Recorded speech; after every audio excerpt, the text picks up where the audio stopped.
చెల్లిస్తా ఉన్నాం. ఈరోజు ప్రభావ ఈ సమయంలో తొమ్మిదలలో త్వరలో చేయడానికి ఉంచుకుంటున్నాం.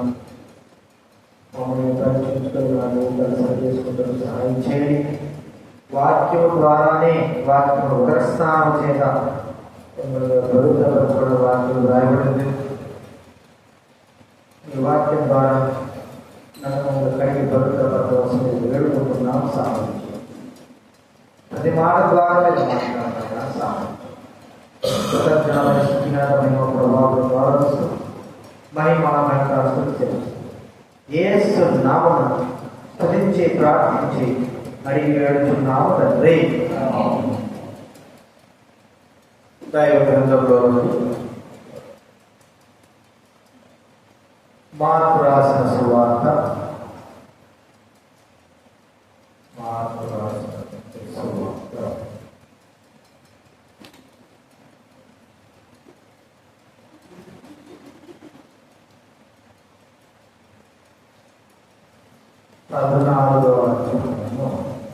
పద్నాలుగో అధ్యాయం 12 నుంచి 16 మార్చబడుతుందా. మార్కు రాసిన సువార్త 14 అధ్యాయం 12 నుంచి 16 మార్చబడుతుందా. పులియని రొట్టెల పండుగలో మొదటి దినమున వారు పస్కా పశువు వధించినప్పుడు ఆయన శిష్యుడు, నీవు పస్కా భుజించుడు నేను ఎక్కడికి వెళ్ళి సిద్ధపరచబోతున్నాను అడిగిన. క్షమించాలి 22 నుంచి క్షమించాలి 22. వారు భోజనం చేయించడానికి ఆయన బరట పట్టుకొని ఆస్వాదించి పిలిచి వారికి ఇచ్చి, మీరు తీసుకుని ఇది నా శరీరం అని చెప్పారు. నా శరీరం అడిగాం.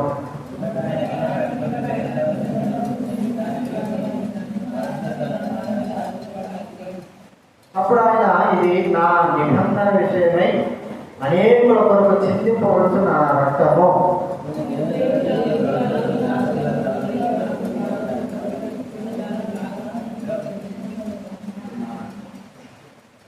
అలాగే మొదటి పేతురు రాసిన పత్రిక 1వ అధ్యాయం 14వ వచనం చదువుతుందా తెలుసుకున్నారు. మొదటి పేతురు 1:14.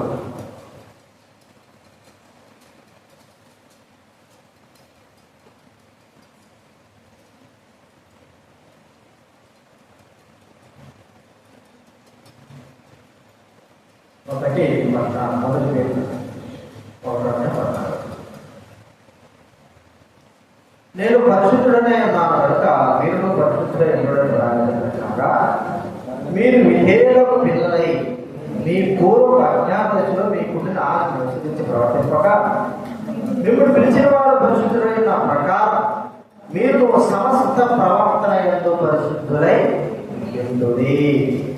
అదే రీతిలో హెబ్రీ 12వ అధ్యాయం హెబ్రీ పత్రిక 12వ అధ్యాయం మొదటి 2 వచనాలు మాత్రం చదువుతుందా. హెబ్రీ పత్రిక 12వ అధ్యాయం మొదటి 2 వచనాలు. హెబ్రీ పత్రిక 12వ అధ్యాయం మొదటి 2 వచనాలు. అందరం చదువుతుందా.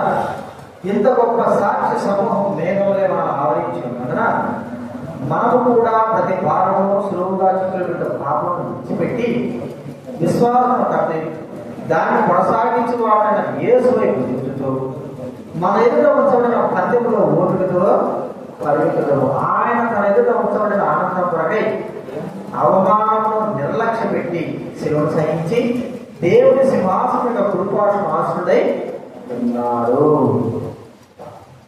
ఇక్కడ పనులు కలుపు చేయలేముకు మాట నుంచి యేసు వైపు చూస్తూ మన ఎదుట ఉంచబడిన పందెంలో ఓపికతో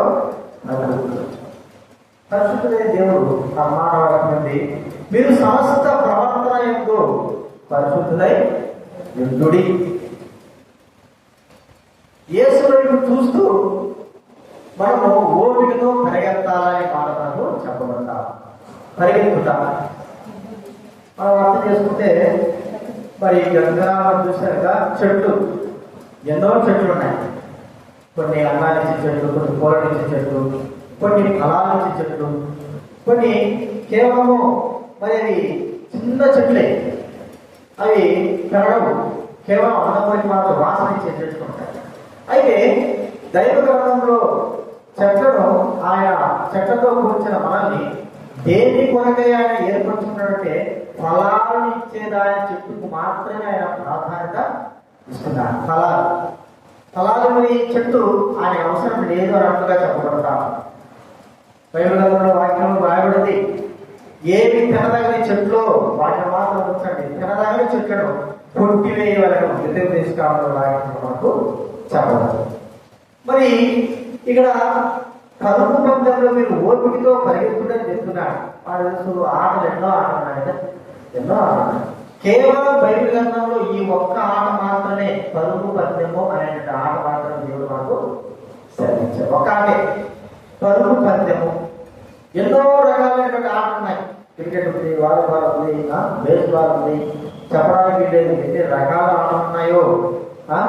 ఆటలన్నిటికంటే ఒక్క ఆట అనగా ఒక పందెం, పరుగు పందెాన్ని మాత్రమే దేవుడు ఇక్కడ రాయించి పెట్టాడు. ఎందుకు రాయించి పెట్టాడో తెలియదు కానీ పరుగు పందెంలో అందరూ పరిగెత్తుతుంది కానీ ఒక్కరు మాత్రమే బహుమానము. చూడండి, మొదటి కొరింథీ రాసిన పత్రిక 9వ అధ్యాయం, కొరింథీ రాసిన మొదటి పత్రిక 9వ అధ్యాయం 25వ వచనం 9:25.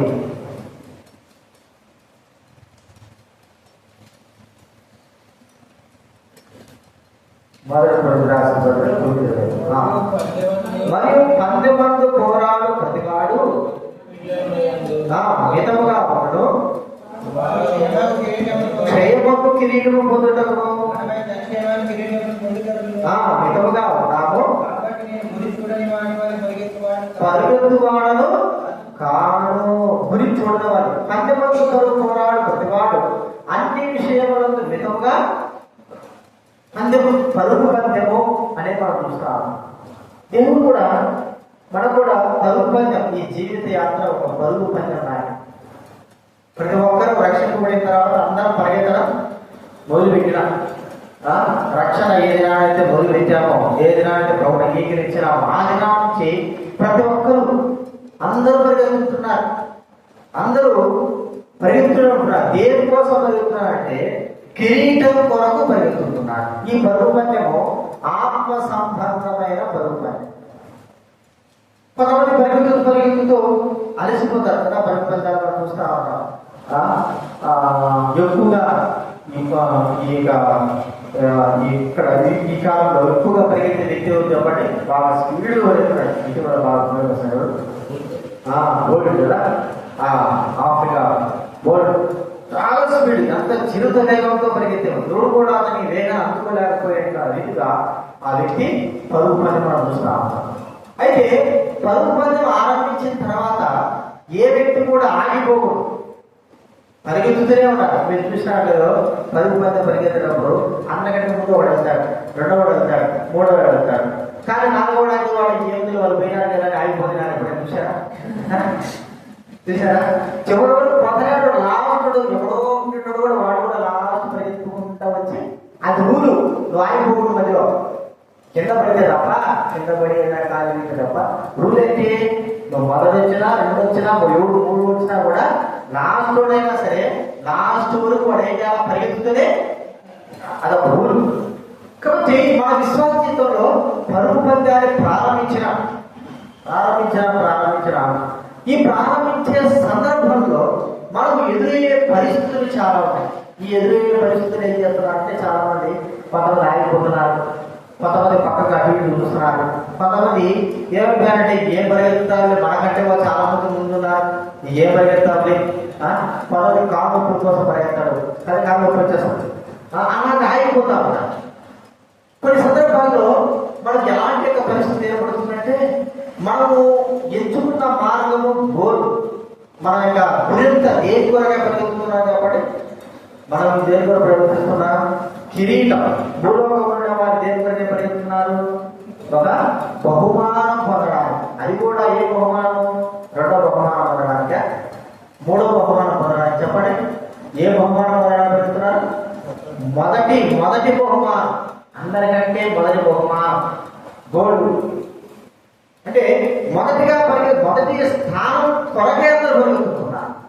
ఈ పరిగెత్తే సందర్భంలో మొట్టమొదటిగా ఎవరైతే పరిగెత్తారో వాటికే అనుగ్రహించబడుతుంది ఈ బహుమానం. ఒకసారి ఒక పరుగు పందెం, ఒక చరిత్ర, పరుగు అనే వ్యక్తి పరిగెత్తుతున్నాడు, అందరూ పరిగెత్తున్నారు. ఏం అంటే ఒక వ్యక్తిని ఎవరు కూడా జయించలేకపోతున్నా అంటే ఈ పరుగు పందెం జరిగే వ్యక్తి మరి ఆ వ్యక్తిని ఎలాగా ఓడించాలనుకుని ఒక వ్యక్తి ఏం చేశాడంటే తన దగ్గర కొన్ని చిన్న బంగారు ఆపిల్స్ అది తీసుకున్నాడు. బంగారులో ఉండే ఆపిల్స్ తీసుకొని తన దగ్గర పెట్టుకొని పరిగెత్తుతా ఉన్నాడు. అందరికంటే ముందు ఒక వ్యక్తి పరిగెత్తున్నాడు. అందరికీ ఎవరు జయించలేని వ్యక్తి వెళ్తా ఉంటే ఈ వ్యక్తి సడన్గా వచ్చే వ్యక్తి ఏం చేశాడంటే ఒక బంగారు యాపిల్ని తన ముందు వేసేసాడు. బంగారు యాపిల్ కనపడగానే ఎవరు తన దృష్టి ఎట్లా వెళ్ళిపోయింది? ఆ బంగారు యాపిల్ వైపున వెళ్ళిపోయింది. చూడగానే అక్కడ ఏం కనపడిందంటే బంగారు యాపిల్ కనపడదు. బంగారు యాపిల్ కనపడగానే పరుగు పందెం పరిగెత్తినప్పుడు ఏం చేశాడంటే ఆగి ఆ బంగారు యాపిల్ చూస్తున్నాడు. అంతే కదా ఎలాగుంటే వారు ఏమైపోయినారు? ముందు కొనసాగి వెళ్ళిపోయినారు. అందుకు వెనక చూశాడు. మళ్ళా నాకంటే ముందు పరిగెత్తున్నారు, మళ్ళా పరిగెత్తున్నాడు. పరిగెత్తి అందరినీ ఓడించడం వల్ల వెళ్తున్నాడు. వీడు బంగారు యాపిల్స్ తీసుకున్నవాడు ఏం చేశాడే మళ్ళా ఓడించేసాడు. వేసేసాడు అక్కడ. అది తీసుకోవడానికి మళ్ళా వంగేది తీసుకున్నాడు. అందరే కదా వెనక వచ్చేవాళ్ళు కూడా వెళ్ళిపోయినారు. చూడగానే దరిదాపులు వెళ్తున్నారు. వెళ్ళేటప్పటికీ ఈ వ్యక్తి ఇంకా ఎక్కువ స్పీడ్ గా పరిగెత్తి అందరూ ఓడించి స్పీడ్ వెళ్తున్నాడు. చివరిగా ఒకటి వేసేసాడు. బంగారు యాపిల్ వేస్తే ఈ వ్యక్తి అది అందుకొని తీసుకునే కదా వెనకున్న వాడు ఏం చేశాడంటే ఆ బంగారు యాపిల్ వేసేవాడు ఆ బాణతో దాటేశాడు. ఇప్పుడు బంగారు యాపిల్ పట్టుకోవడం ద్వారా అంటే దీని యొక్క అర్థం ఏంటంటే పరిగెత్తుతున్నటువంటి మన జీవితాల్లో ఏదైనా సరే అడ్డు లేదా కనపడినప్పుడు దాని వైపు కూడా చూడడం. అందుకే వాక్యం రాబట్టి యేసు వైపు చూసు, యేసు వైపు చూసు. చూడండి, ఏదైనా మాట మాట్లాడుకుంటున్నారు, ఒక మాటను మాట్లాడుతూ ఉంటే ఆ మాటలు డైవర్ట్ అయిపోతాయి కదా. మాట డైవర్ట్ అయిపోయి ఉన్న అంశం కాకుండా ఒక మాటలు వేరే మాటలు మాట్లాడుతూ ఉంటారు. ఒక వ్యక్తి ఏదైనా పనికి పోతున్నాడు, ఆ పని ఏదైనా ఆ పని మీద వెళ్ళేటప్పుడు ఏదైనా ఒక వేరే పని తగిలిందనుకో ఆ పనిని ఆపేసి వేరే పనికి వెళ్ళిపోతాడు. తాను చేరవలసిన గమ్యాన్ని పట్టుకోవాల్సిన స్థానాన్ని తను చేరుకోడు. ఇప్పుడు మన జీవితాలు ఆత్మ సంబంధమైన జీవితాలు కూడా అలాంటి స్థితే ఉన్నారు.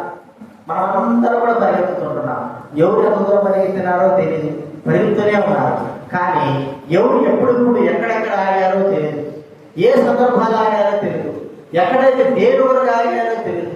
కానీ ఆగిన తర్వాత మరి మనకంటే ముందున్న వారు వెనక్కి వెళ్ళిపోరు, వెనకున్న వారు ముందుకు వెళ్ళిపో. మనమేమో ఆగిపోయి మళ్ళా మనము ఆ యొక్క స్పీడ్ను మనం అందుకోవాలంటే చాలా టైము పడతారు. కొంతమంది ఏం చేస్తారు, అసలే ఆగిపోతారు. ఆయాసంతోనో లేకపోతే ఏదో పరిస్థితులను బట్టి ఏం పరిగెత్తామే మీకు అవసరం పరుగులేదు ఏం లేదని అక్కడ పోయి షెడ్ మీద కూర్చుంటారు కొంతమంది కదా. ఇక ఏమిటి పరుగు పందెమును గెలవలేకపోవడం. ఇతరాలు బైబిల్ గ్రంథంలో కొంతమంది పరిగెత్తినారు. మన బాగా తెలుసు పరుగు పందెం అంటే వారు పరిగెత్తి దేని కొరకే పరిగెత్తారు, వాడు గురి ఏమిటో వారు గుర్తించలేకపోవడం ద్వారా వారి పరుగు ఎక్కడికి తీసుకెళ్ళింది, దేని దగ్గర తీసుకెళ్ళింది, దానివల్ల ఎంత నష్టం జరిగింది, తాను జరిగించవలసిన పని ఏమిటి అనేది మనం ఇక్కడ చూస్తాం. చూడండి, 2వ రాజుల గ్రంథం 5వ అధ్యాయం. 2వ రాజుల గ్రంథం మనకు తెలిసిన భాగాలే ఇది. 5వ అధ్యాయం.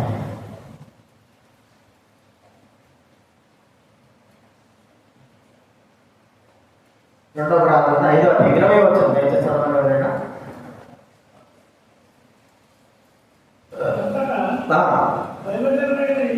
ఎలీషాకు సేవకుడు గెహాజీ వాటిని అంగీకరించుటకు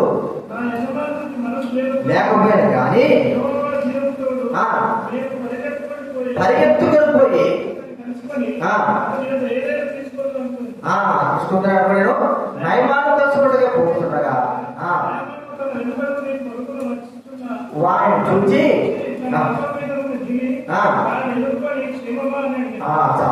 ఇక్కడ జ్ఞానం గురించి మనం బాగా తెలుసు.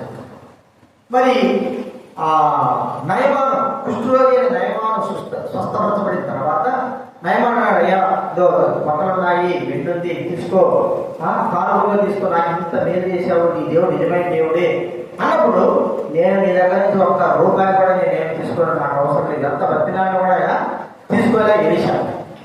తీసుకోకపోతే గెహాజీ దగ్గర సేవా పరిచయం చేస్తూ ఒక పనివాడుగా, ఒక దైవ సేవకుడుగా అనేది ఒక శిష్యుడుగా ఉంటున్న వ్యక్తి ఆలోచించాడు, అరే ఇంత ఇస్తా ఉంటే బట్టలు ఇస్తా అంటున్నాడు, వెండి ఇస్తా అంటున్నాడు, మా యజమానికి మైండే లేదు, ఏం లేదు, చూడి ఉచితంగా సంపాదన కూడా లేదు కదా, ఉచితంగా ఇస్తా అంటే తీసుకోవడం. సరే నా హృదయంలో ఒక మనసు, తన ఆలోచన ఉంటుంది, మనసు పరిగెత్తాలనుకుంటా ఉంది.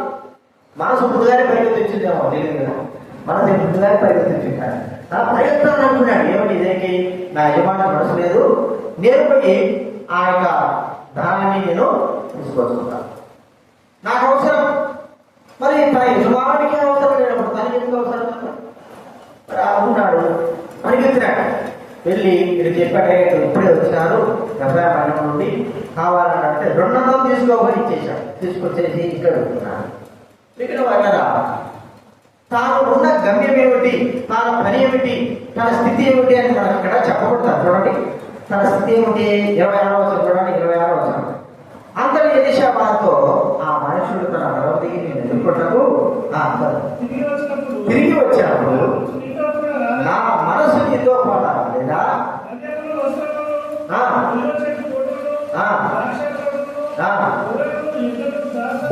దాసిను సంపాదించుకుంటకు ద్రవ్యమును, వస్త్రాలను, ఒలివ తోటలను, ద్రాక్ష తోటలను, గొర్రెలను, ఎట్లను, దాసిని సంపాదించుకుంటకు ఇది సమయమా? అయితే సంపాదించుకునే సమయమా అన్నప్పుడు పరిగెత్తి తీసుకొచ్చుకున్న వ్యక్తి జీవితము దేవుని కొరకే పరిగెత్తుతుంది. అంతకుముందు తను ఎలా ఉన్నాడు? ప్రియమైన మాట్లాడ ఎలిషా దగ్గరకు వచ్చిన తర్వాత నాకేం అవసరం లేదయ్యా, నాకు నువ్వే కావాలా, నాకు నా దేవుడే కావాలా, నాకు దేవుడు తప్ప ఇంకే నాకేమీ వద్దు. నాకు గమనిస్తే ఆ దినాల్లో కూడా ప్రవక్తలైన వారికి భార్య పిల్లలైన వారు ఉన్నారు. ఆ దినాలు చూడండి మాట మనం గమనిస్తే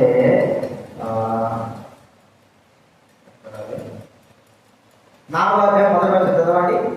2వ అధ్యాయం 4వ అధ్యాయం మొదటి వచనం.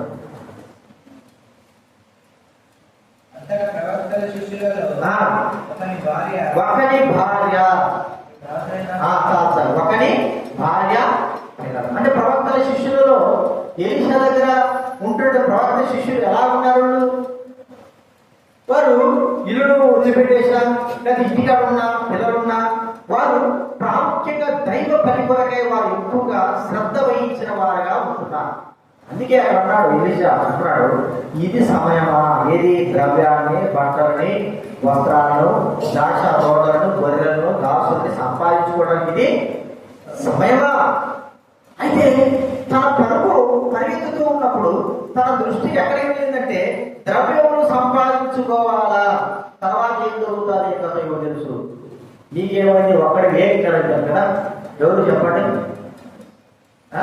ఎలీషా ఒక్కడి నీకేముంది? ఆ భార్య లేదు, పిల్లలు లేదు, నువ్వు సరిపోతే ఏం చేస్తారు?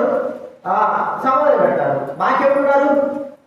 భార్య ఉంటే పిల్లలు కూడా ఉంటాయి, మా పరిస్థితి ఏమిటి అని గెహాజీ ఆలోచించాడేమో. కదా వారు అనుకున్నాం వారు పరుగు పరుగులో దేని వరకే పరిగెత్తుతున్నారంటే నిత్య జీవము, దేవుడి దగ్గర బహుమాన పొందడానికి పరిగెత్తున్నారు. ఇవన్నీ కూడా వృద్ధులపై పరిగెత్తుతున్న వ్యక్తి హృదయంలోకి ఏం దూరినట్టే సంపాదించుకోవాలా, లేకపోతే ఏదో ధనం కొరమే. తన పరుగు ఎక్కడికి వెళ్ళింది? తన మనసు పరుగు. ముందుగానే మనసు పరుగు ఏం ఆలోచించిందంటే ఇవన్నీ లేకపోతే ఎలాగ, ఇవన్నీ లేకపోతే ఎలాగా నేను ఆలోచిస్తుంటాను. అంతకుముందు జరిగి ఉంటుంది ఏది? ప్రవక్త శిష్యులు ఒక భార్య ఏం చేసిందంట, అప్పుడు నీ దాసుడు మాకు అప్పులు వాడుతున్నారు, నా పిల్లలు పట్టుకోబోతున్నారు. ఈ అప్పుడు ఏంటాడు, ఒకరు నేను చచ్చిపోయాక అప్పులు అనేది కూడా ఉండకూడదు కదా, కాబట్టి నాకు సంపాదన అవసరం కదా అన్నాడు. చెప్పిన మాట తాను దేని మీద అడుగు పెట్టాడంటే మొట్టమొదటిగా ప్రభువును చూసి ఇవన్నీ నాకు వద్దని అడుగు పెట్టి ముందుకు కొనసాగిన వ్యక్తి తన మనసు తిరిగి వెనక్కి. ఇంతకాలంలో మన యొక్క అడుగు కూడా అలాగే ఉంది. మనం అడుగులు దేనికోసం వేస్తున్నాం, దేని కొరకే పరిగెత్తుతున్నాం చెప్పండి. దేని కొరకే పరిగెత్తడానికి ఇష్టపడుతున్నాం. ప్రభువు దగ్గర నుంచి కిరీటము మరి పొందడానికి ఆ యొక్క మరి పరుగులో విజయం పొందడానికి పరిగెత్తున్నాం. పరిగెత్తే ఈ సమయంలో ఇవన్నీ కూడా మన జీవితాలు ఎదురవుతా అంటే ఒక మాట ఆలోచిస్తే ఇంక ఉండకూడదా అంటే అవసరమే కదండి. డబ్బు మనకి ఏమవసరం? అవసరమే. వస్త్రాలు అవసరమే. ఇల్లు అవసరమే. కోటలు అవసరమే. కానీ ఇవి దేవుడి కంటే ఎక్కువ కాకూడదు అని ప్రభు మనకి ఇక్కడ మనకు చెబుతా ఉన్నాడు. దేవుడి కంటే ఎక్కువ కాకూడదు. ఇల్లు సంపాదించడం చూడండి. ఏదైనా హైదరాబాద్ చెప్పండి, అక్రమంగా ఇల్లు కట్టాడు పూజలు అపార్ట్మెంట్ వాడు కూడా కాదు. చిన్న ఇల్లు బాగుంటాయంటే అనుకోవచ్చు. ఒక అపార్ట్మెంట్ కట్టాలంటే 2 కోట్ల పైన పడతారు. అపార్ట్మెంట్ పూజ చేస్తున్నారు, ఇల్లు పూజ చేస్తున్నారు. 5-6 కోట్ల పైన ఉన్నటువంటి ఆ కన్వెంట్ హాల్ కొట్టేస్తున్నారు. ఏమైపోయినట్టు? ఇవి మనం ఆలోచిస్తే ఇట్లా ఎన్నో విధాలుగా సంపాదించుకున్న వారు ఉంటారు. కానీ దైవబిడ్డలాగా మనం దేనికి ప్రాముఖ్యత మనం ఇస్తున్నాం? ఎలీషా అన్నాడు, ఎన్ని నాకు అవసరం లేదా. ఒకవేళ ఎలీషా జ్ఞాపకుండా ఆ వెండిస్తే ఉపయోగపడతాడు చెప్పండి. తన దగ్గర ఎంతో మంది శిష్యులు ఉన్నారు. శిష్యులకి అందరికి ఏం చేయొచ్చు? తన భోజనం ఇవ్వచ్చు, ఆ వెండి వేసి బట్టలు ఇవ్వచ్చు. మరి ఉపయోగపడుతుంది కదా. అది మాకు వద్దన్నాడు. మరి బట్టలు సరే, కనీసం బట్టలు ఆ అదనాల్లో ఈ ప్రవక్తలు ఎలా ఉండేవారు చెప్పండి. గొంగని ధరించడము, మన చుట్టూ కట్టుకునేవారు, తోలు అంతే. గొంగలు ధరించుకోవడం, ఒక గొంగలు కప్పుకోవడానికి గొంగలు కూడా ఆ దినాల్లో తోలు ఏంటంటే ఏదో ఒక పశువుల తోలును చుట్టుకునేవారు. అంతేగా ఇంకా అంతకుమించి చొప్పును దొరుకుకోవడం, కన పట్టుకోవడం చాలా. మరి సంపాదించుకోవడానికి వచ్చిందని వెంటనే ఇవన్నీ మాకు అవసరం లేదు. అందుకే మనం చూస్తే అబ్రహాము గురించి మనం ఆలోచిస్తే పరలోక సంబంధమైన వాటిపైన తన దృష్టిని తాను ఉంచి ఉన్నాడు. అందుకే డేరాలలో వాళ్ళు ఎటు వచ్చినారు, అబ్రహాముకు పెద్ద ఒక కోట కట్టుకోవడానికి వీలు ఉంది, సంపాదించుకొని ఒకే దగ్గర ఉండడానికి వీలు ఉంది. కానీ తాను ఎలాంటి స్థితి కలిగిన వాడుగా మనం చూస్తామన్నా ఈ దినాల్లో మనము ఉన్న దానికంటే అత్యధికంగా ఉండి ఏం చేయబడుతున్నామంటే దేవుని మర్చిపోతున్నాం. ఒక పని దొరికింది, ఆ పని మనము అత్యధికంగా చేస్తే డబ్బు కోసం తగినంతగా చేసుకుంటే ఉన్నదానికంటే తక్కువే ఉంటుంది. అయితే అత్యధికంగా రావడానికి కూడా ఏం చేస్తున్నారంటే దేవుని కూడా మర్చిపోయి, దేవుని సన్నిధి కూడా మర్చిపోయి ఏం చేస్తున్నారు? వారు వెళ్ళడానికి ఇష్టపడతారు. కేవలం ఒక 500 రావడం. ఇప్పుడు ఎవరైనా ఉన్నారనుకో, పేరు తీసుకున్నాడు, పనులు ఆ పనులు ఈ పనులు ఉంటాయి. వాళ్ళు ఏం చేస్తారు చెప్పండి? నీకు నేను ఆదివారం రాదయ్యా అంటే 2 కూలీలు ఇస్తానయ్యా, నాకు అర్జెంట్ పని అంటాడు. 2 కూలీలు అంటే కూలీ అంతా 1000 రూపాయలు. ఒక రోజు చేస్తే 2 కూలీలు వచ్చాయి, 2000 వచ్చాయి. 2000 ఒకరోజు దేవుడి మందిరం పోగొట్టుకోవడం మంచిదా, 2000 రావడం మంచిదా చెప్పండి? దేవుడి మందిరం పోతే పోండి, 2000 కావాలి. మన ఆలోచన ఏముందో చెప్పండి? దేవుడి మందిరం పోతే పోయింది, నాకు 2000 కావాలి. 2000 కూడా వస్తుంది. 2 రోజులు చేశాడు, సాయంత్రం పోవచ్చులే. దేవుడి సన్నిధిని ఎంతగా పోగొట్టుకుంటే ఏది అవసరం మనం పరిగెత్తినామో, ఏది అవసరం, ఏది అమర్తా ఉంది. గెహాజీని ఆపగలిగింది. తన పొరుగు మందిరంలో ఆత్మీయంగా వెళ్ళవలసిన దారిలో ఏమాపింది? వెండి, బంగారు, లేకపోతే వస్త్రాలు, ఇవి ఆపగలుగుతూ వచ్చాయి. ఎంత నష్టపడ్డాడు? సరే వాటిని సంపాదించుకున్నాడు, వాటి ద్వారానే ఏమన్నా సరే తన తృప్తి పొందాడా? ఎంత బంగారం పోయి ఎంత విధించాడో, ఆ వెండంతా పోయినా కూడా తన జీవితాంతో ఉన్నాడు. ఆ కుష్ఠరోగాన్ని పోగొట్టుకున్నాడు. వెండంతా పోయి ఇంకా ఏమన్నా ఒక దాచిపెట్టింటాడేమో, అది కూడా పోయింటది. అంతా పోయినా కూడా తాను మరి ఆ తన కుష్ఠరోగాన్ని పోగొట్టుకోలేదు. అదుపు వంశం చేసి తన వంశానికే వచ్చింది. ఏం చేసుకోవాలి చెప్పండి? వెండి నశించిపోయింది.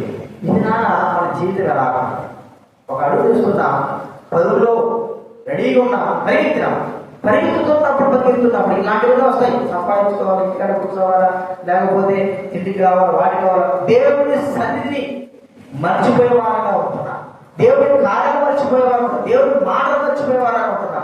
మనము దేవుడి కొరకే పాపులాడుతున్నామో ఒకసారి మన జీవితాన్ని మనకు బాగా అర్థమవుతాం. మరి అనుకుంటారు కొంతమంది, ఏం సంపాదించుకోకూడదా, లేదు పని చేస్తే కదా అన్నం వచ్చేది, పని చేసుకోవద్దు, సంపాదించుకోవద్దు. కానీ దేవుడికి ఇచ్చే సమయాన్ని ఖచ్చితంగా ఇచ్చి తీరాల్సిందే. ఇవ్వకోకుండా దేవుడికి ఇవ్వకుండా దేవుడి పని రాకోకుండా నీ పనులు నువ్వు చేసుకుంటా ఉంటే దానివల్ల ప్రయోజనం ఏమి లేదు. అందుకే ఆడ భక్తులు అనేవారు ఒక రోజు సంపాదన పెడితే 20 రోజులు డాక్టర్ ఖర్చుకు మనం పెట్టాల్సి వస్తుంది. ఒక్క రోజు సంపాదన 2000 సంపాదించుకుంటే 20 రోజులు లెక్కేసుకొని రోజు 2000 లెక్క దేవుడు ఖచ్చితంగా చేస్తాడు. అన్నాలు అలా ఉంటాయి, ఈ నెలలు కూడా ఉన్నాయి. కానీ ఏమంటే పోతే పోయి అని మనం ఆలోచిస్తాం. నీ పదుపు పంతంలో వెళుతున్నాం మనము, ఏది మన దృష్టి మళ్ళిస్తా ఉంది అని గుర్తించుకోవాలి.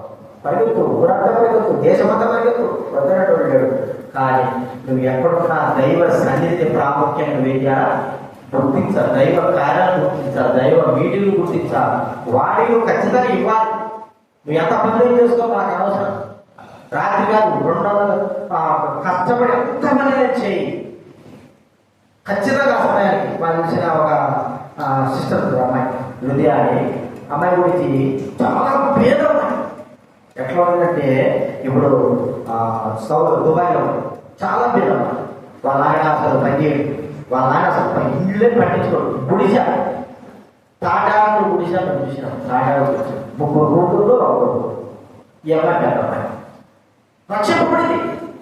రక్షింపబడి అమ్మ కూడా తెలుసు సేవకురాలకి చదువుకుంటూ ఒక హాస్పిటల్లో నర్సుగా పనిచేస్తూ ఉదయం చదువుకోవడం, సాయంత్రం నర్సుగా పనిచేయడం, 7:30-8 కల్లా మళ్ళీ వెంటనే మందిరానికి రావడం. ఇల్లు ఖచ్చితంగా మనకు హక్కురాకి ఎంత దూరం ఉంటారో అంత దూరం ఉంటారు మందిరం వాళ్ళ ఇల్లు. రాత్రి కూడా 9:30 అయినా సరే 10 అయినా సరే వాళ్ళు వాళ్ళ అమ్మ వాళ్ళందరూ నడుచుకుంటారు.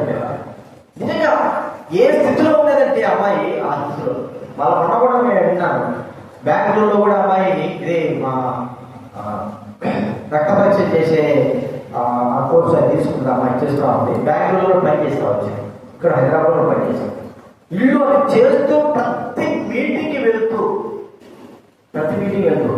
ఆ అమ్మాయి సంపాదనతోనే పెళ్లి చేసుకోలే. 30 దాటి మీద కూడా పెళ్లి చేసుకోలే అమ్మాయి సంపాదనతో. ప్రతి మీటింగ్కి వెళ్ళామే. ఏం చెప్పండి, ఎంత శ్రమ పడేదంటే మీటింగ్ ఉద్యోగం అయిపోతుంది. ఎక్కడ వచ్చారు చెప్పిన సాక్షి చెప్పినారని చెప్పాల్సి వచ్చింది ఊరికే కదా. తర్వాత ఇప్పుడు గుడిసి తీసేసి ఇల్లు స్లాబ్ వేయించుకున్నది. ఆ అమ్మాయి సొంత డబ్బే, ఎవరో కాదు, సొంతగా సంపాదించిన.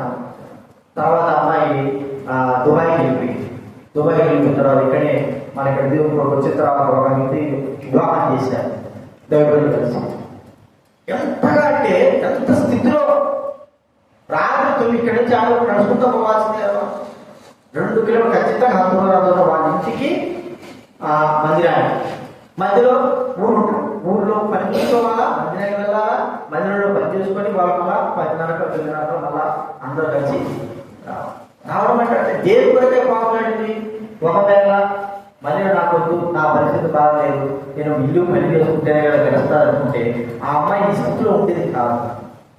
వేరే దేశం పోయి సంపాదిస్తూ వాళ్ళ కుటుంబానికి వాళ్ళ చెల్లు కూడా మనం పెళ్లి చేసి ఎంతగా మంచి ఇల్లు. వాళ్ళ ఆయన అసలు వాళ్ళ ఆయన పనే లేదు, వాళ్ళ ఆయన అసలు ఏం పట్టించుకోవడం అంతే ఉండడం కూడా అలాగ చేసుకోవచ్చు. ఆమె అడుగు వేసింది. ఇలాగ ఎంతమంది ఉండగలుగుతారు చెప్పండి, ఎంతమంది? ఇప్పుడు 9:30 ప్రార్థన, 10 ప్రార్థన అంటే మనం మన పనులుండి అప్పుడు ఎంతవరకు రాగలం, ఎంతవరకు ఆ పని చేయగలం, ఎంతవరకు ముందుకు కొనసాగలం? చెప్పు. ప్రార్థన చెప్పి పంపిస్తే ఏం చేశాను వచ్చిన అలాంటి ప్రార్థన చెప్పి పంపించినా కూడా ఎందుకు మాకే నిద్ర అయిపోతాడు, కళ్ళు మసగా ఉంటాయి. నీకు అడిగిపోతే నిద్ర ఉంటుంది ఎక్కడ? ఎవరు చెప్పండి ఏమవుతుంది ప్రార్థన?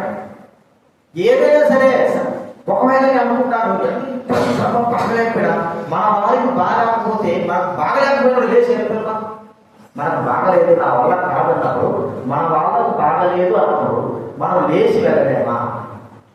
ఖచ్చితంగా వెళ్తాడు. దేవుడు చూసేది నువ్వు బాగున్నప్పుడు వచ్చింది చూడడు, అది వాస్తవం గుర్తుపెట్టుకోడు. నువ్వు బాగున్నప్పుడు ఎంతో వచ్చింది చూడడు. నీకు బాగలేనప్పుడే నువ్వు ఎంతగా ప్రభు దగ్గరకు వస్తున్నావని అది చూస్తాడు. బాగున్నప్పుడు అందరూ వస్తారు. ప్రభు నాడు ఏమన్నాడు? మీ శత్రువులను ద్వేషించండి, మీ స్నేహితులు ఏం చేయాలా? ప్రేమించండి అని లోకం అంటారు కదా. అది లోకం అందరూ చేస్తారు. శత్రువులు ద్వేషించేది అందరూ చేస్తారు. ప్రేమించేది మాత్రం ప్రేమించడమ్మా.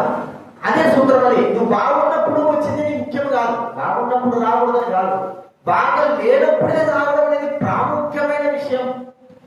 అది చూస్తాను. అంటే మనం అడుగు వేసిన ప్రభు కొరకే పరిగెత్తుతున్నాము. ఆ సందర్భంలో మనకు ఏదైనా జరిగినప్పుడు ముందుకే మీరు చూడండి. ఆ పరుగు బజార్లో ఉన్నప్పుడు చూస్తా ఉంటాం. ఒకసారి మా పరుగు బజార్ వేస్తూ ఒకళ్ళని కింద పడి దెల్లాడుతా ఉంటాడు. చూసారా ఆ వీడియో? కింద పడి దొల్లాడుతా అంటే వాడు పరుగు పందానికి అందుకోవడానికి లేస్తాడు పడతాడు. అంతెందుకండి పోలీసులకి ముందు ఉద్యోగం ముందు ఏం చేస్తారు? ట్రైన్ ఉంటారు ఇస్తారు కదా, పరుగు ట్రైన్. ఏం చేస్తారు చెప్పండి? దానికి ఎంత మంది ఎట్లుంటారో తెలుసా? మీకు తెలియదు. కానీ అక్కడ అందుకోవడానికి దొరుకుకుంటూ పోతాం. ఆకూడదు, దొరుకుకుంటూ పోయే సందర్భాలు కూడా ఉన్నాయి. తొందరగా పోతాడు, కింద పడతాడు, లేస్తాడు, కింద పడతాడు, అందుకోవాలంటాడు. బాబా ఒక్క ఉద్యోగం ఎంత సమాసం. మరి దేవుడు ఏం వదులుకుంటున్నా, ఏం కార్యం చేస్తుంటున్నా, ఎంత శక్తి ఉపయోగిస్తుంటున్నా, ఏది ప్రాముఖ్యమని గుర్తిస్తుంటున్నా? గిహాజీ ఇవన్నీ తనకు తెలుసు. వద్దు నశించిపోయి తెలిసినా కూడా తన మనసు వీటి పరంగా పరిగెత్తింది.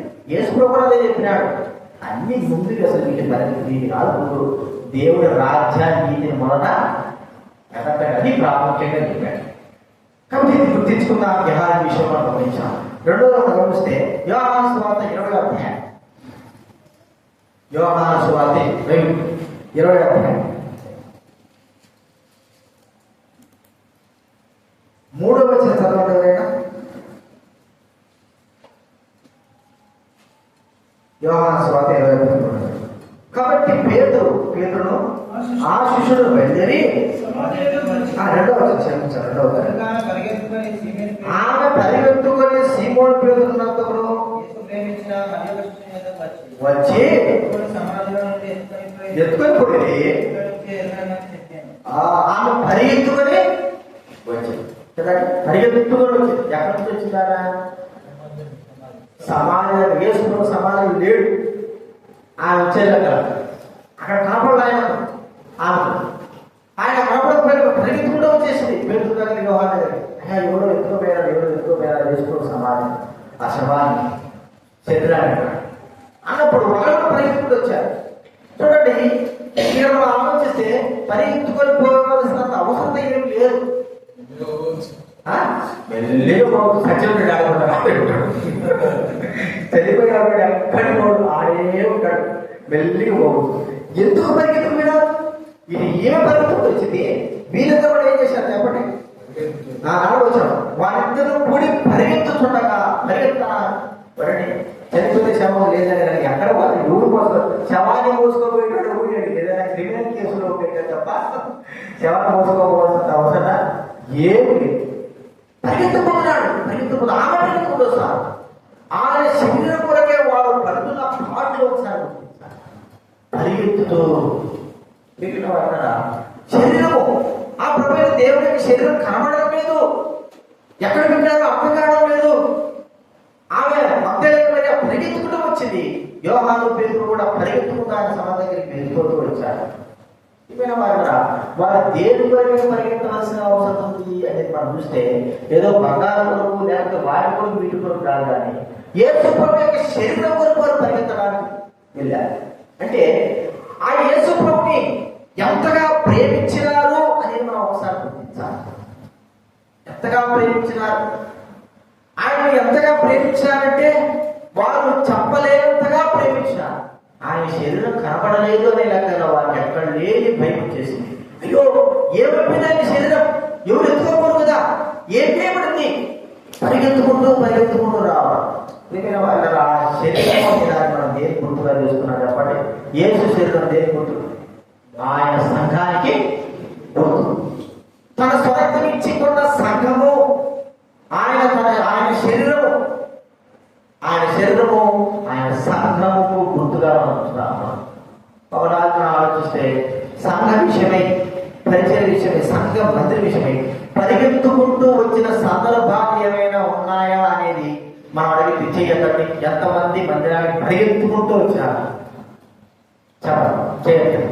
పరిగెత్తు కనీసం మనసులోనైనా పరిగెత్తుకుంటూ రావాలా, నడవలేకపోయినా మనసులోనైనా పరిగెత్తుకుంటూ వెళ్ళినా చెప్పండి. సరే, మందిరం అయిపోయిన వెంటనే పరిగెత్తుకుంటూ వెళ్ళేటోళ్ళు చెప్పండి. ఒక క్షణం కూడా పంపాలండి నవ్వు.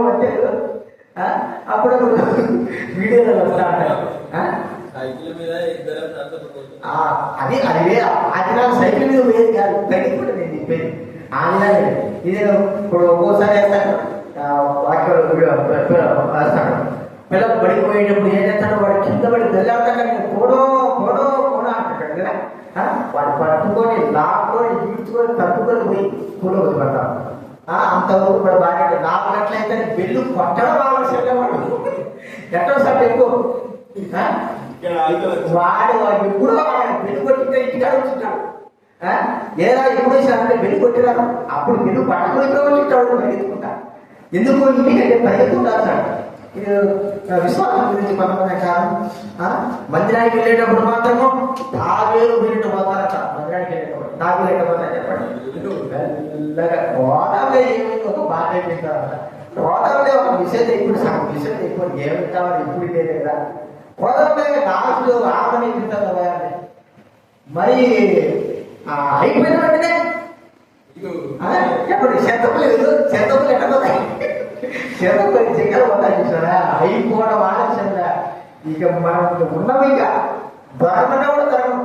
చెత్తపులు దొరుకుతుంది, ఇక దొరకమన్నా కూడా చూడండి అడుగుతాం. రావడానికేమో నడవలేక పోదాంలే అయిపోయిన తర్వాత పోయేటప్పుడు మాత్రం అదే విధానం ఉపయోగించు. స్థితి ఎలా ఉంది? దేవుడికే పెరుగుతున్నా, దేవుడికే వెళ్తున్నా. ఆ దినాల్లో దేవుడైన వారు ఎలాగ పరిగెత్తేవారంటే దేవుడి సన్నిధికి పరిగెత్తుతూ వెళ్ళేవారు. పరిగెత్తుతూ దేవుడి సన్నిధి కొరకై వారు ఆశపడుతూ వెళ్ళేవారు. హృదయంలో ఆశ లేకపోతే పరిగెత్తలేవు. ఆ దేవుడి యొక్క మరి శరీరమైన సంఘం విషయమై నీ హృదయంలో ఆశ లేకపోతే పరిగెత్తలేవు. ఎంతగా పొలాపడే అన్నట్టుగా ఆహారమైన జీవితాలు ఉండవు. ఒక సమయం అయినప్పుడు దేవుడి సన్నిధి సమయం అయినప్పుడు పరిగెత్తుతూ చూడండి. అప్పుడప్పుడు వ్యవసాయ ప్రేమ ఎప్పుడు చూసే వాళ్ళ ట్రైన్కు వెళ్ళాల్సినంతల్లా కూడా పరిగెత్తుకుంటూ రోడ్డుగా రోస్తాకుండా ఉంటుంది. అప్పటికప్పుడు 1-2 నిమిషాలు 5 నిమిషాలు బండికి వదులుతారు, అక్కడ బయటకుతారు. ఎందుకు అంత తిప్పలేదు? మందిరం ముందే ఆ రోడ్డే రైల్వే స్టేషన్, ఆ రోడ్ రైల్వే స్టేషన్. ఏది మెట్రో స్టేషన్ అది ఎక్కితే 5 నిమిషాలు పెద్ద స్టేషన్ ఉంటారు. రోడ్డు ఎక్కేదానికి కూడా ఎప్పుడు ఆలోచిస్తారు, ఈ టైం పోతే ఆ టైం పోతారు. ఆ పోయే సమయానికి పరిగెత్తుకుంటారు, ఒప్పుతారు. ఒకసారి అసలు 1000 రూపాయలు 2000 టికెట్లు పోయి 3-4 టికెట్ ఏమైనా మీరు పోయే కదా ఊరుకుంటే ఊరుకుంటే కరెక్ట్ టైం పోతే ఒక 5 నిమిషాలు తర్వాత ఉంటుంది అనుకున్నారు. వాళ్ళు ఇప్పుడే నిమిషాలు 10 నిమిషాలు అరగంట ముందు ఏం తప్పేమో చెప్పారు, ఏ తప్పలేదు. అంటే మనం పరిగెత్తే విషయంలో ఎంత సోమత దేవుడి కొరకే మనం ప్రయాసపడుతున్నాం ఆలోచిద్దాం. దైవ సన్నిధి కొరకై పరిగెత్తడం, లోకం కొరకే, పనుల కొరకే, లేకపోతే సంపాదన కొరకే, లేకపోతే వేరే దాని విషయం పరిగెత్తుకు మనం పోల్చుకుంటే ఎంత వెనకబడి ఉంటున్నామో మన జీవితాలు ఒకసారి ఎంతో వెనకబడి ఉంటున్నాం. ఇప్పుడైతే వర్షం వచ్చింది కాబట్టి మనం రాలేకపోయినాం. వర్షం రానప్పుడు ఎలాంటి స్థితి ఉంటుంది? వర్షం రానప్పుడు మనం ఏ స్థితిలో అయినా సరే ఒకే రీతిలో మగ్దలేని మరియా, పేతురు, యోహాను ఆయన శరీరం కొరకు చూడడానికి పరిగెత్తుతూ వెళ్తున్నారు. శరీరం చూడాల్సిన అవసరం లేదు. మరి చనిపోయినాడు, ఆయన కూర్చోబెట్టేశారు, సమాధి పెట్టేశారు, కులిపోయింది శరీరం. ఒకవేళ వెళితే ఆ శవానికి ఏదైనా సుగంధద్రవ్యాలు పూయడానికి వెళ్ళాల్సిందే. అంత పరిగెత్తుకుంటా పోవాల్సిన అవసరం లేదు. ఎక్కడ పోతే శవం అక్కడే ఉంటుంది. ఎన్నో శవాలు కూడా కాకుండా వేరే వేరే దగ్గర ఉంటాయి. అవి ఎక్కడే ఉంటాయి, ఎక్కడ పోవు అని పరిగెత్తుకుంటా వెళ్ళినటువంటి సందర్భం మనం ఆలోచిస్తాం. అంటే ఆశ, ఆశ కృష్ణ. చూడండి ఒక మాట ఉంది కీర్తన గ్రంథంలో కూడా, దుప్పి దిగువాడు వరకు ఆశపడినట్లు అక్కడ మాట్లాడు 42వ కీర్తన, కీర్తన గ్రంథం 42వ కీర్తన మొదటి వచనం చదవండి.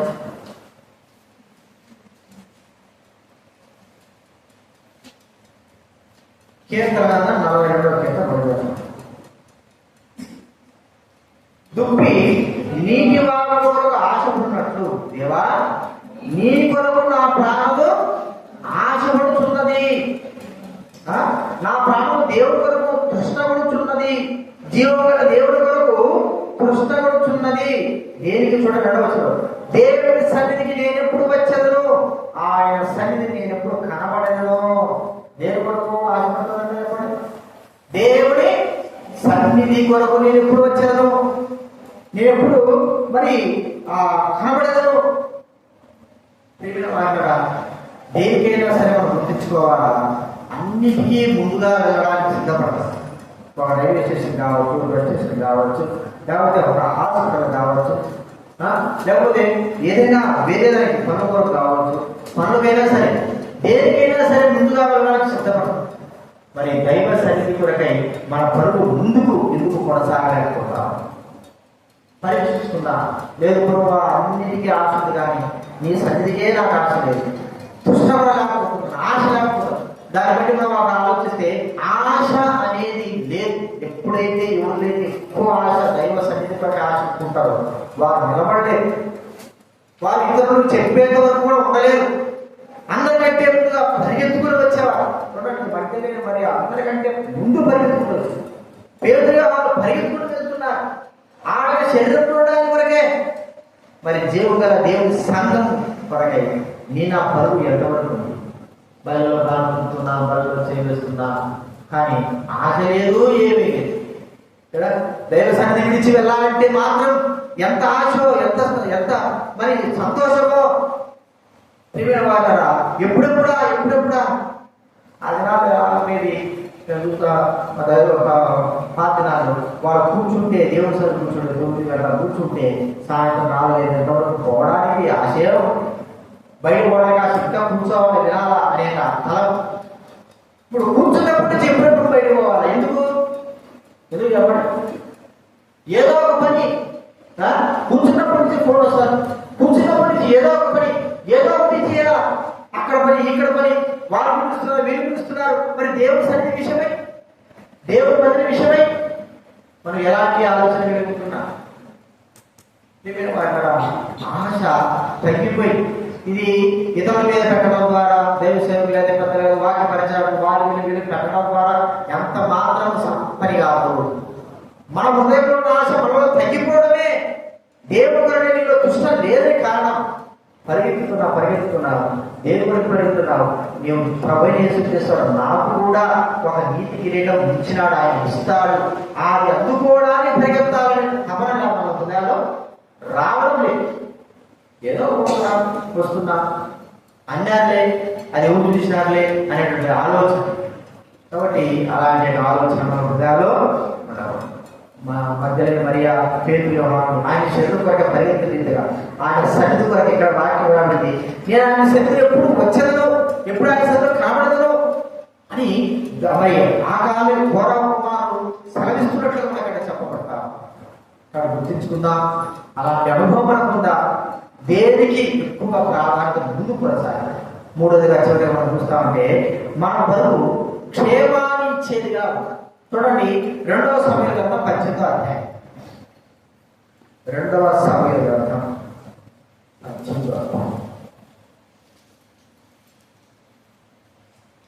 18వ అధ్యాయము 21వ వచనం చదవండి.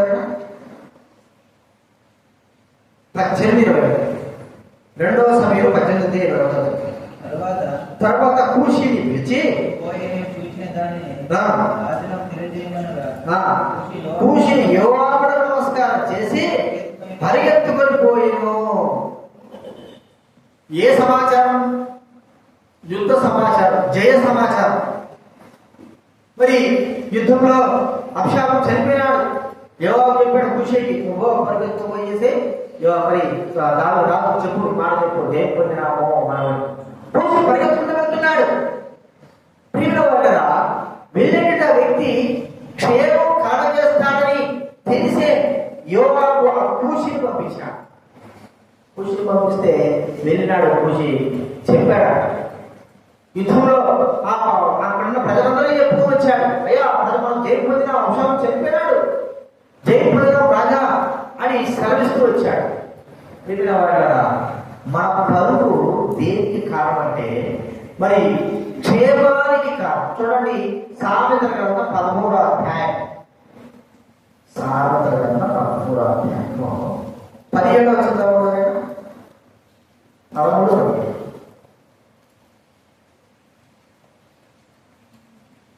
దుష్టుడైన దూత కీడులకు లోపడను, నమ్మకమైన రాయబారి ఔషధము వంటి వాడు. 26వ వచనం 26వ అధ్యాయంలో కూడా మాటది.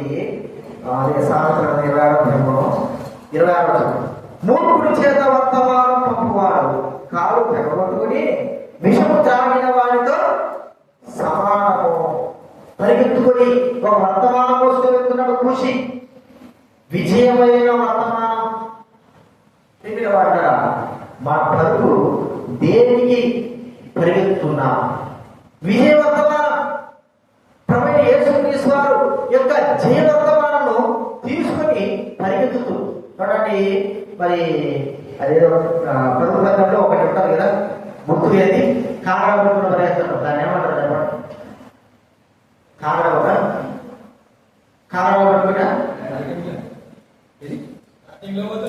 స్టార్టింగ్ లోనే పరిగెత్తుకుంటా ఉంటారు. వెళ్తా ఉంటే ఆ కాగడ మరి ఇద్దరు కూడా ఇస్తా ఉంటారు, పరిగెత్తుకుని వెళ్తా ఉంటారు. పరిగెత్తుకుని స్టార్టింగ్ లో ఏదో రాజు ఏదో పేరు రాలా, అది పట్టుకుని విజయం అంటే పరిగెత్తుకుంటూ చిన్నగా వెళ్ళి మరి ఇంకొకరికి ఆ విజయాన్ని అర్పించి, అంటే విజయంలో మరి తర్వాత విజయంతో సహా వెళ్ళడానికి వాళ్ళ కాగడాన్ని విడుకుని వెళ్తా పరిగెత్తుతారు. అదొక పరుగు పందెం లాంటిది, అది కూడా ఒక పరుగు పందెం. పరుగు పందాల్లో చాలా రకాలు ఉన్నాయి, 4 రకాలు ఉన్నాయి. అందులో ఇంకొక పరుగు పందెం విజయం. మనం పరిగెత్తుతున్నటువంటి ఈ యొక్క జయము, ప్రభువైన యేసుక్రీస్తు వారి యొక్క జయమును మరి ఆ శుభవార్త తీసుకున్నాను పరిగెత్తే వారంగా, క్షేమాన్ని కలిగించే వారంగా, సకల ప్రజలకి క్షేమాన్ని కలిగించే వారంగా వెళుతూ వెళ్ళాలి. మనం ఎక్కడున్నా ఏమున్నా మనం ఆత్మీయంగా పరిగెత్తుతున్నప్పుడు మన ద్వారా ఇతరులైన వారు క్షేమాన్ని పొందాలి అని మనం గుర్తించాలి. మన ద్వారా ఇతరులు క్షేమం పొందకపోతే మన ప్రభుత్వం ద్వారా ఎంత ప్రయోజనం లేదు.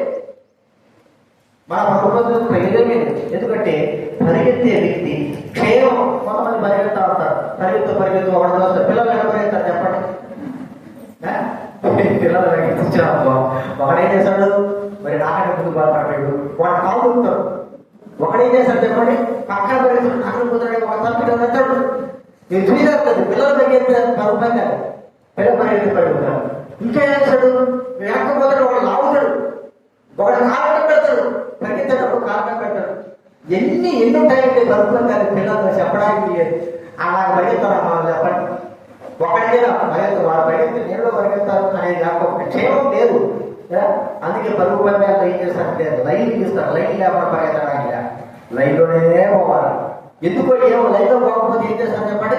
ఒకటి చూసుకోవడం, ఒకటి కింద పడేయడం, ఒకటి మీద తుమ్ముకుంటూ పోవడం జరుగుతాయి. కాబట్టి అందుకే లైన్ అనేది మనం చూసినాం. మన పరుగు పందెము క్షేమాన్ని కలిగించేదిగా ఉందా? క్షేమం మన ద్వారా ఇతరులు ఎంతమంది క్షేమం పొందుతున్నారు? కూషి ద్వారా ఆ ప్రాంతం క్షేమం పొందడానికి యోగ పంపిస్తూ వచ్చాడు. దాని మానాలను చెప్పదగిన విధంగా చెబుతాడు లేనట్టుగా పంపించాడు. క్షేమము లేకపోతే అంటే మనం ఆత్మ సంబంధం పరిగెత్తుతున్న జీవిత యాత్రలో క్షేమం మన ద్వారా క్షేమం లేకపోతే మనం పరుగు పొందిన మన పరిగెత్తడం వ్యర్థము. మన ద్వారా అందరూ కష్టపడతా ఉంటే వ్యర్థము. క్షేమము పొందడాలి అని గుర్తుంచుకోవాలి. అది మనం జ్ఞాపకం చేసుకోవాలి. క్షేమం లేకపోతే వేస్ట్.